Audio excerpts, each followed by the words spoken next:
जय श्रीमन्नारायण। हिजो पार्षद बाबुले शरणागतको पुण्य के हुन्छ भनेर सोधेका थिए। पहिला त शरणागत व्यक्तिको पुण्य नै हुँदैन।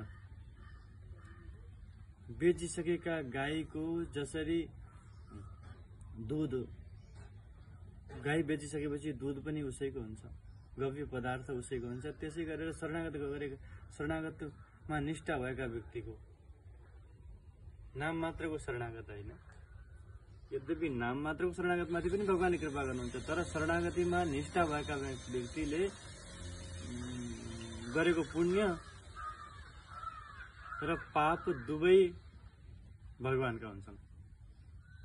यदि उसले पुण्यमा लोभ गर्यो भने शरणागत होइन, यदि पाप कर्ममा प्रवृत्त भयो भने पनि शरणागत होइन। गरेका पाप भगवानले क्षमा गर्नुहुन्न। जसले नियतवश पाप गर्यो भने भएका पाप चाहिँ भगवानले क्षमा गर्नुहुन्छ। पाप हुने पाप र गरिने पाप चाहिँ फरक हुन्छ। प्रपन्नले पाप गर्दैन, प्रपन्नले पुण्य पनि गर्दैन, प्रपन्नले कैंकर्य गर्छ,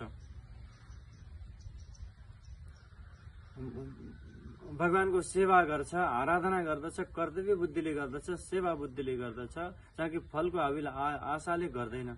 त्यसैले प्रपन्नका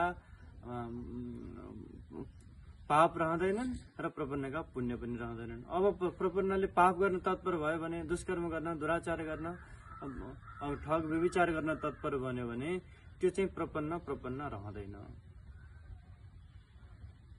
भगवानले शरणागति भन्दा पूर्वका हजारौं वर्षदेखिका पाप भगवानले क्षमा गरिदिनुहुन्छ।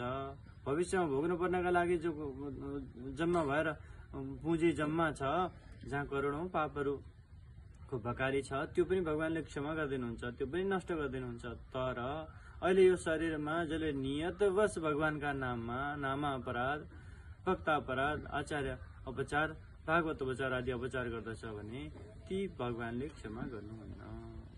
भगवत अपचार भले क्षमा गर्नुहोला, भागवत अपचार, असी अपचार, यी अपचारहरू भगवानले क्षमा गर्नुहुन्न। त्यसैले जान्नुपर्ने कुरो के हो भने मैले शरणागति गरेको हुँ, मलाई भगवानले आफ्नो चरणारविन्दमा स्वीकार गर्नुभयो कि भएन थाहा छैन, तर म चाहिँ भगवानका चरणारविन्दमा आचार्यले शरणागति गरिदिनु भएको छ।